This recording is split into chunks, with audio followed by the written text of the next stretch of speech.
Hey guys, मेरा भी नवीन आप देखें नवीन टेक्निकल जोन। तो गाइस आज हम बात करेंगे ओप्पो A76 के बारे में। गाइस आज का हमारा टॉपिक है keyboard sound settings, how to enable and disable keyboard sound. तो गाइस अगर आप अपने फोन में कीबोर्ड साउंड को इनेबल एंड डिसेबल करना चाहते तो गाइस यह वीडियो को आखिरी तक देखिए एंड समझिए। एंड अभी तक आपने हमारे चैनल को सब्सक्राइब नहीं किया है तो प्लीज़ सब्सक्राइब कर लीजिएगा। तो आप अपने फोन में देखिए, सेटिंग्स ओपन कर लीजिएगा एंड यहाँ पे आप आएगा देखिए एडिशनल सेटिंग्स पे।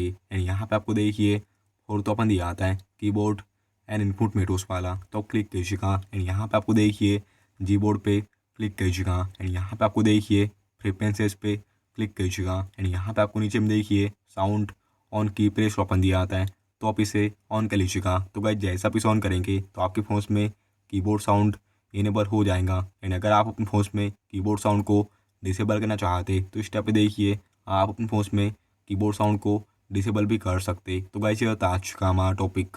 उम्मीद है कि आपको वीडियो पसंद होगी। आज के लिए बस इतना ही। Thank you.